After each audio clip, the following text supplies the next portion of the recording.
السلام عليكم ورحمة الله وبركاته.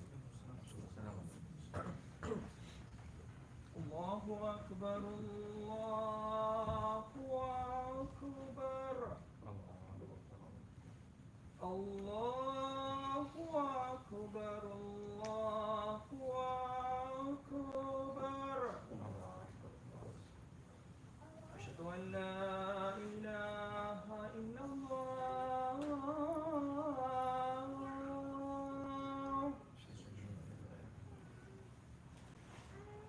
أشهد أن لا إله إلا الله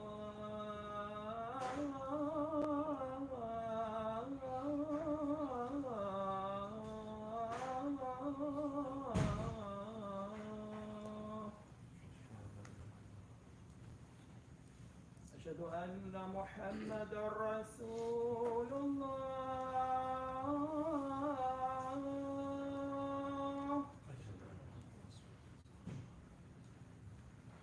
أشهد أن محمدا رسول الله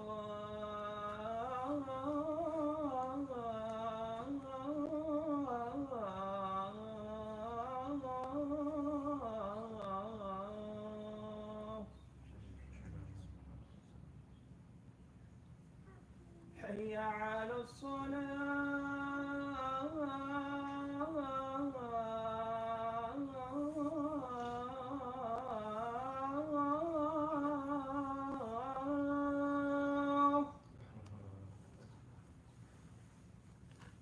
حي على الصلاة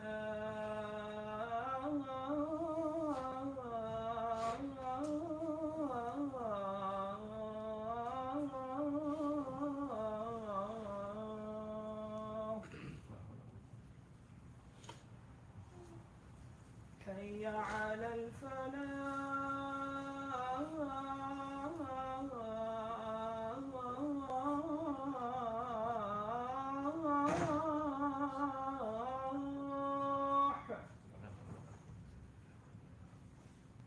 حي على الفلاح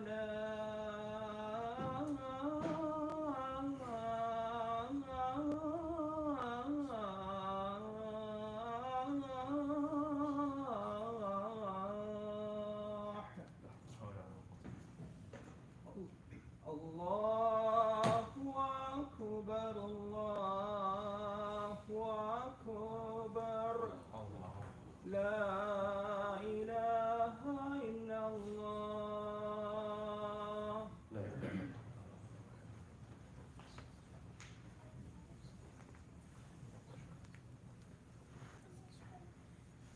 إن الحمد لله نحمده ونستعينه ونستغفره ونؤمن به ونتوكل عليه ونعوذ بالله من شرور أنفسنا ومن سيئات أعمالنا من يهده الله فلا مضل له ومن يضلل فلا هادي له ونشهد أن لا إله إلا الله وحده لا شريك له ونشهد أن محمدا عبده ورسوله صلى الله عليه وعلى آله وصحبه وسلم تسليما كثيرا. يا أيها الذين آمنوا اتقوا الله حق تقاته ولا تموتن إلا وأنتم مسلمون. يا أيها الناس اتقوا ربكم الذي خلقكم من نفس واحدة وخلق منها زوجها وبث منهما رجالا كثيرا ونساء واتقوا الله الذي تساءلون به والأرحام إن الله كان عليكم رقيبا. يا أيها الذين آمنوا اتقوا الله وقولوا قولا سديدا يصلح لكم أعمالكم ويغفر لكم ذنوبكم ومن يطع الله ورسوله فقد فاز فوزا عظيما. أما بعد فإن خير الحديث كتاب الله وخير الهدي هدي محمد صلى الله عليه وسلم وشر الأمور محدثاتها وكل محدثة بدعة وكل بدعة ضلالة وكل ضلالة في النار ثم أما بعد. Alhamdulillah, brothers and sisters, last week we talked about the rush to do good deeds, the priority that we should have in our lives to look for every opportunity to do goodness wherever we may find the opportunity to do so. And in addition to just that encouragement, that motivation, we have even more specifics from the Prophet ﷺ in regards to the variety of ways that you can actually do good things, the variety of ways that you have to do good things. And these things serve as guidelines to help us understand that this path is wide open. There's a lot of opportunities and a lot of different ways that we can earn ajr, we can earn Allah subhanahu wa ta'ala's reward for the good that we choose to do and the good that we have the opportunity to do. But again, one of the important things to remember is that when it's too late, when the time comes where people who have wasted this life not prioritizing, preparing for the next life, they are going to be in a state of immense regret. And one of these instances is mentioned in the Quran, when Allah subhanahu wa ta'ala talks about the people of the hellfire.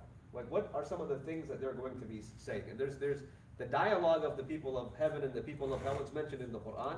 And so one of these things that the people of the hellfire will actually say, Allah Azza wa Jal mentions, وَهُمْ يَسْتَرِخُونَ فِيهَا رَبَّنَا أَخْرِجْنَا نَعْمَلْ صَالِحًا غَيْرَ الَّذِي كُنَّا نَعْمَلْ أَوَلَمْ نُعَمِّرْكُمْ مَا يَتَذَكَّرُ فِيهِ مَا نَتَذَكَّرُ وَجَاءَكُمُ النَّذِيرُ فَذُوقُوا فَمَا لِلظَّالِمِينَ مِنْ نَصِيرٍ. The first part of this ayah, Allah subhanahu wa ta'ala mentions that they will cry out from the hellfire, our master, our Rabb, take us out of this place. Akhrijna, take us out of this place. And if you do, we will do acts of righteousness instead of what we used to do. Right? In place of what we actually did in this life, we will now do acts of righteousness. But Allah subhanahu wa ta'ala will say, أَوَلَمْ نُعَمِّرْكُمْ مَا يَتَذَكَّرُ فِيهِ مَنْ تَذَكَّرَ. Did we not give you enough life?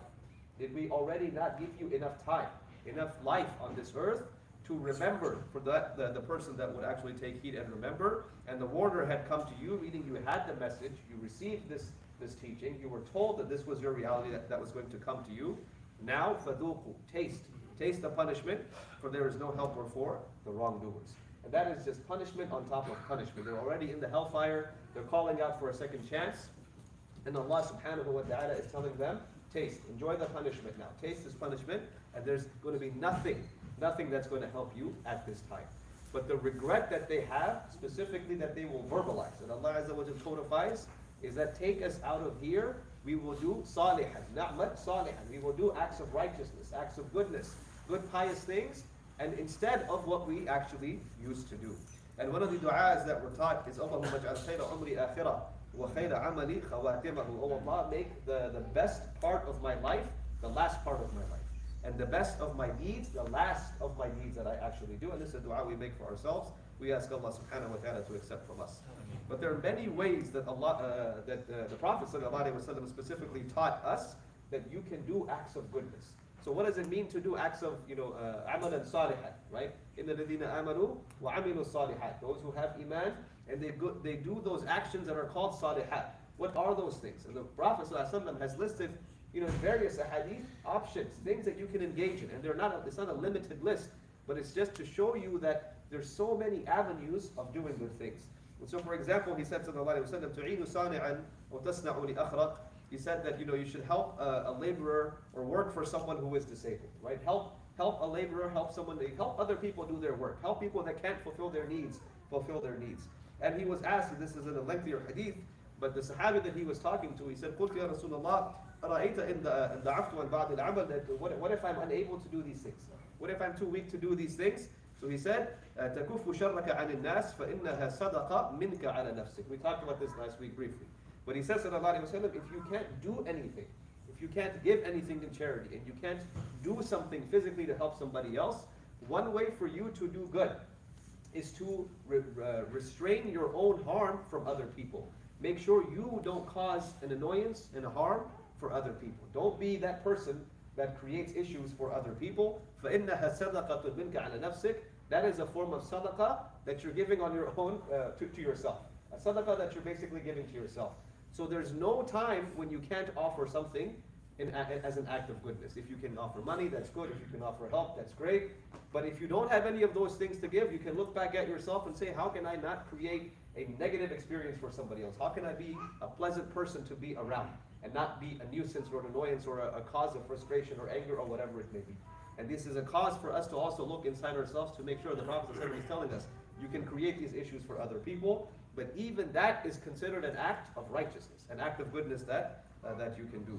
And the Prophet ﷺ, when he mentioned يُسْبِحُ عَلَى كُلِّ سُلَامَ مِنْ أَحَدِكُمْ صَدَقَةً, every time you get up in the morning, there is a sadaqah that is due on every single joint in your body. And then he gave examples, فَكُلُّ تَسْبِيحَةٍ صَدَقَةٍ وَكُلُّ تَحْمِيدَةٍ صَدَقَةٍ وَكُلُّ تَهْلِيلَةٍ صَدَقَةٍ وَكُلُّ تَكْبِيرَةٍ صَدَقَةٍ. Every time you say Subhanallah, Alhamdulillah, La ilaha illallah, and then Allahu Akbar, right? This dhikr, this form of dhikr, all of these are counted as acts of charity.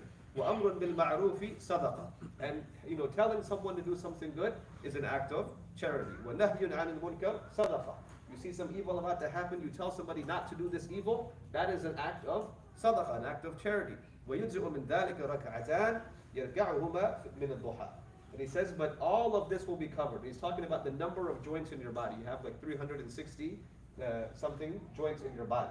So he's saying you have to give a charity on behalf of these joints that you have in your body every day. There should be at least 360 extra acts of goodness that you're given as a form of sadaqah. And so he mentions, subhanallah, alhamdulillah, la ilaha illallah, Allahu akbar, the dhikr we make after salah. And if you're doing that, after your 5 daily prayers, you're doing it 500 times. So alhamdulillah, if you're doing just that dhikr, you're meeting your requirement for the day. But he said in addition to this, يُجْزِئُ مِنْ ذَلِكَ, what will cover all of this? Something simple, رَكْعَتَانِ يَرْكَعُهُمَا مِنَ الضُّحَى, 2 raka'at at the time of duha, salatul duha, which is the time after the sun has risen, after salatul fajr, and even better to wait in your musalla where you have prayed until that sun has risen, and you make dhikr until that time, and then you pray about 15 minutes after the sun has risen, and then it's time for salatul duha. If you do that, 2 raka'at, you're done for the day, meaning you've given your minimum amount of charity for the day. But this is something easy to do that you can do in addition to the dhikr, the adhkar that the Prophet ﷺ has mentioned. But the varying means to offer sadaqah, either you do it in the form of dhikr, either you do it by telling someone to do something good, or telling them to not do something bad, or you pray 2 raka'at, but there's so many ways for us to earn good deeds. And some of us are better at this than others. So if you're not very good at giving advice, just stick to the dhikr and the dua, inshallah, right? But let other people handle that. Every now and then you can do it. But if you're better at the advice and the counseling and you're better with people, then you do more of that to make up for maybe the lack of dhikr that you might find yourself doing. But these are the options that you have. And you see the kind of person you are, and you take advantage of what comes naturally to you. And the Prophet ﷺ, he said, عُرِضَتْ عَلَيَّ أَعْمَالُ أُمَّتِي حَسَنُهَا وَسَيِّئُهَا. All of the deeds of my ummah were shown to me. And this is during the Isra and the Miraj, when he was witnessing all the good possible rewards for everything and the punishments for everything. فَوَجَدْتُ فِي مَحَاسِنِ أَعْمَالِهَا الْأَذَى يُمَاطُ عَنِ الطَّرِيقِ. He said, I found from amongst the good deeds of my ummah, and this is the Prophet ﷺ saying, I've seen all the good deeds, all the evil deeds. And so he's mentioning to you something simple. Like from the good deeds I found, meaning it's something simple that's easy to do, الْأَذَى يُمَاطُ عَنِ الطَّرِيقِ, that there's something that's harmful in the path of people, and you would remove it from their path, right? With the intention of bringing benefit to the people. And he said this is like something small, something insignificant. And you see all the time, people if they're driving on some of these roads and there's something in the middle of the road, most people do what? They drive around it. Or if you're walking and there's a piece of trash, most people do what? They just step over it. So a lot of people give up this opportunity for a good deed. Something that's just there, it's a nuisance or whatever, if you just remove it, that is it's an easy good deed. And it's one that a lot of people pass up. Right? This is what he's mentioning, sallallahu alaihi wasallam. This is an easy good deed. A lot of people pass this up. So removing harmful things from the path of the people is an act of goodness that you can do. And again, it's something that you might be the one doing it because nobody else around you really cares. Right? And people will pass these things up. وَوَجَدْتُ فِي مَسَاوِي أَعْمَالِهَا. And then I found from amongst the evil deeds, right? So something simple, but from the things that are considered sinful as well. النخاعة تكون في المسجد لا تدفن. Phlegm, or at the time of the Prophet the masjid, the floor was sand, right? It was the sand and the rocks and the dirt. So people sometimes they would spit, but they were taught by the Prophet if you have to spit, you spit and then you cover it up, right? You spit, but you cover it up with the dirt so that you're keeping the masjid area clean.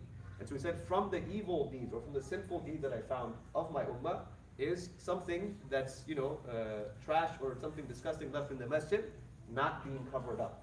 At that time, not the phlegm not being covered up. For our time, trash, right? If you leave something trash and you don't pick it up, there's an easy thing to avoid. If you have something, at least in the house of Allah subhanahu wa ta'ala, don't leave it trashy, don't leave it messy, don't leave it in that state. But that's one of the things that he said was from the evil things that he found from amongst his ummah. And then he said, sallallahu alayhi wa sallam, لَا تَحْكِرَنَّ مِنَ الْمَعْرُوفِ شَيْئًا. Do not belittle any act of goodness. Don't think too little of any act of goodness. وَلَوْ أَن تَلْقَى أَخَاكَ بِوَجْهٍ طَلِيقٍ. That even if it's meeting or greeting your brother with a cheerful face, even a smiley, cheerful face is considered an act of صدقة. Other narrations of تبسمك في وجه أخيك صدقة. Smiling in the face of your brother is an act of sadaqah. So something so simple and an option, right? And some people just love to smile. So they smile, they're getting sadaqah, right? And especially if you have that intention that this is something I will be rewarded for. And a smile, I did a whole different talk on this one time, just the sunnah of smiling. There's been research that has been done on, what happens when people smile. I guess we run out of things to research now. We'll go back to the moon, but we find more things to research, inshallah, right? But they researched on smiles. One of the things they did was, customer service people that talk to people over the phone.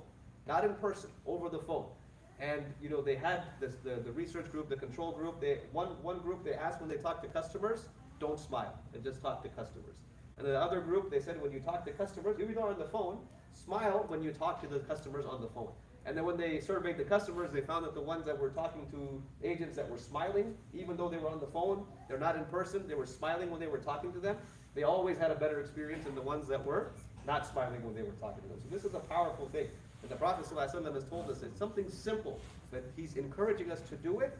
And if he's encouraging us to do it, that means it has an impact. It has an impact. And a smile is something, subhanAllah, you won't believe it sometimes. It's something that can really brighten up somebody else's day. And it's possible even to save somebody's life. You don't know who you might run across that's going through something very difficult, and your smile and your greeting them is a way to even lift up their spirits. But something said, do not belittle any act of goodness, even if it's just smiling in the face of your brother or meeting them with a cheerful face. And in another similar narration, when he talks about for every joint in your body, there is a sadaqah that is due. In a different narration, he mentioned some different options. He said, تُعِينُ الرَّجُلَ فِي دَابَتِهِ فتحمله عليها وترفع له عليها متاعه صدقة والكلمة الطيبة صدقة وبكل خطوة تمشيها إلى الصلاة صدقة وتميت الأذى عن الطريق صدقة. He says that helping someone to ride their mount, right? So if they have an animal, helping somebody to ride their mount or helping them load their luggage on it is an act of sadaqah, right? So somebody's moving, you go help them move, or somebody's putting groceries in their car, you help them put groceries in their car, whatever it may be. Helping people on their ride and load their items, this is an act of sadaqah. A good word, saying something nice, saying something kind is an act of sadaqah. Every step you take towards the masjid, and inshallah, we ask Allah Azza wa Jalla to count every revolution of the tires, right? Not many of us are taking these steps, but every step, and that's for our time, it can also just have the meaning, right? Every action you're taking, every distance you're crossing to get to the masjid, that is considered an act of sadaqah. And again, at the end of this, he mentioned, removing something harmful from the path is an act of sadaqah. And even the act of coming and going from the masjid, من غدا إلى المسجد أو راح أعد الله له في الجنة نزلا كلما غدا أو راح. The more a person comes and goes to the masjid in the mosque in the dawn time and the dusk time for the prayer, Allah subhanahu wa ta'ala prepares for you nuzulan. Nuzulan here it's like a gift, like a residence, but like a beautiful as a gift for you. Like he's preparing your place in Jannah for you every time you come and go. So it's being adorned, right? You're getting new additions, upgrades to your home in Jannah every time you come and go to the masjid. And I know it takes a little bit more effort in a country where the masjid is not within your neighborhood to come and go, right? It takes a little bit more effort. But there's a reason. There's a reason, a motivation you have to try and make every opportunity, every trip you can to come to the masjid for every salah that you can possibly come to, because there will be, Allah Azza wa Jalla will prepare your place in Jannah, adorn your place in Jannah every time you come and go. And subhanAllah, we ask Allah Azza wa Jalla to make our places in Jannah the most beautiful places. The Prophet sallallahu alaihi wasallam, in another narration, hadith, he mentioned, I'll just read the English because it's a longer hadith, that when a man was walking, he became extremely thirsty. And again, the examples, he's giving the example of the people of Mecca and Medina, like in the middle of a desert, right? So he's walking, he's thirsty, he's really feeling the thirst, and he finds a well. And so what does he do? He climbs out in the well, he gets his water, he drinks it, and then he's climbing back up. And when he climbs back up, he sees a dog that is panting of thirst, right? A dog that is really, really thirsty. And he looks at this dog, and he has sympathy for this dog, and he says, the dog is thirsty just like I was thirsty. So he climbs back down. The Prophet mentioned this in detail. Climbs back down the well, fills his shoe or his sock with water, holds it in his mouth as he's crawling back up, climbing back up the well, and then does all this effort just to give this dog something of water. And he said, sallallahu alaihi wasallam, that Allah subhanahu wa ta'ala appreciated him so much, He forgave him for all his sins. Right, for something as simple. And the Sahaba, radiallahu anhum, they asked, Ya Rasulullah, inna lana fil baha'imi ajra, that we have ajr in the good treatment of animals. There's good treatment of animals, and he mentioned, fi kulli kabidin ratbatin ajr, in every living thing, every living creature that you do something good for, that is considered an act of ajr. You get a reward for treating creatures in a nice and in a meaningful way. And the Prophet sallallahu alaihi wasallam, he said, إذا مرض العبد أو سافر كتب له مثل ما كان يعمل مقيما صحيحا. The benefit of making small, the habit of doing small things every opportunity you get to do them. One of the things he mentions sallallahu alaihi wasallam is if a person is sick or they're traveling. If a person is sick or they're traveling, and because of that reason, they're unable to do an act of goodness that they regularly do. So if you regularly do something for someone, or do something nice, or you take care of something, you clean up, or whatever it is, anything that you have a habit of doing, and it's something small, but it's a regular thing that you do. But if you're sick or you're traveling, you're unable to do that. He said, sallallahu alaihi wasallam, كُتِبَ لَهُ مِثْلُ مَا كَانَ يَعْمَلُ مُقِيمًا صَحِيحًا, that Allah will continue to write that deed down for you. Continue to write it down for you as if you were not sick, as if you were not traveling.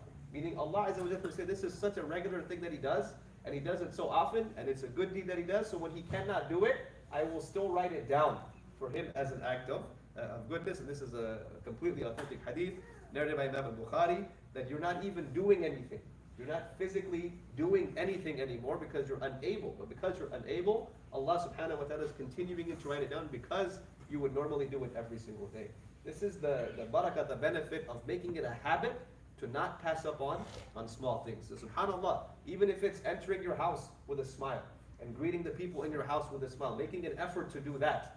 You do it every single day. The one day you can't do it, inshallah, Allah Azza wa Jalla will still write it for you as if you did it, right? But anything good that you do, this will be benefit for you. The Prophet ﷺ said, we'll close with this hadith, ما منكم من أحد إلا سيكلمه ربه ليس بينه وبينه ترجمان, that every single one of you, Allah subhanahu wa ta'ala is going to speak to every single one of you, nobody else, no interpreter, nothing in between. On the day of judgment, every single one of us will be in front of Allah Azza wa Jalla. فَيَنْظُرُ أَيْمَنَ مِنْهُ فَلَا يَرَى إِلَّا مَا قَدَّمَ وَيَنْظُرُ أَشْأَمَ مِنْهُ فَلَا يَرَى إِلَّا مَا قَدَّمَ وَيَنْظُرُ بَيْنَ يَدَيْهِ فَلَا يَرَى إِلَّا النَّارَ تِلْقَاءَ وَجْهِهِ فَاتَّقُوا النَّارَ وَلَوْ بِشِقِّ تَمْرَةٍ فَمَنْ لَمْ يَجِدْ فَبِكَلِمَةٍ طَيِّبَةٍ. So he said the person you'll be with Allah Azza wa Jalla, no one, just you and Allah. You look to your right, you're going to see nothing except the deeds that you did. You look to your left, you're going to see nothing except the deeds that you did.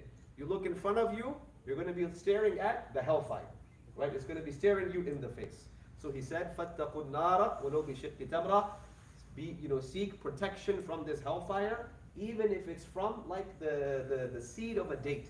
Like a half a date or a seed of a date, meaning the amount of goodness, whatever little goodness you can do, whatever you can give, whatever you can do, use that as a means for you to try and save yourself from the hellfire. Just like the man that climbed back down the well, got water for a dog, and Allah subhanahu wa ta'ala forgave this person his sins. And the Prophet ﷺ gave us many examples of this. And he says that if you can't even do anything, if you can't give anything this small to somebody else, then then just speak good words. Good words. Watch your tongue. Watch your tongue and watch what you say. And these are things that will protect you. We ask Allah subhanahu wa ta'ala that on that day, He makes us amongst those that have, when we look to our right, we look to our left, we see mountains and mountains of good deeds with good intentions behind them. And we ask Allah Azza wa Jalla to accept all that we do. أقول قولي هذا واستغفر الله لي ولكم ولسائر المسلمين من كل ذنب فاستغفروه إنه هو الغفور الرحيم.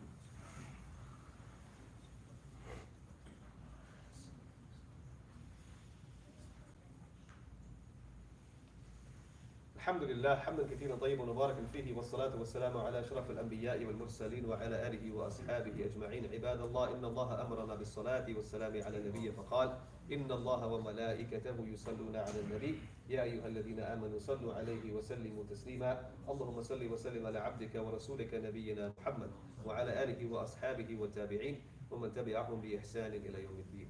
اللهم انصر الإسلام والمسلمين وأعز الإسلام والمسلمين. اللهم اجعلنا مجتمعين على الحق غير متفرقين فيه واغفر لنا ولوالدينا ولجميع المؤمنين. عباد الله إن الله يأمر بالعدل والإحسان وإيتاء ذي القربى وينهى عن الفحشاء والمنكر والبغي يعظكم لعلكم تذكرون اذكروا الله يذكركم وادعوه يستجب لكم ولذكر الله أكبر والله يعلم ما تصنعون وأقيموا الصلاة. الله أكبر الله أكبر أشهد أن لا إله إلا الله أشهد أن محمدا رسول الله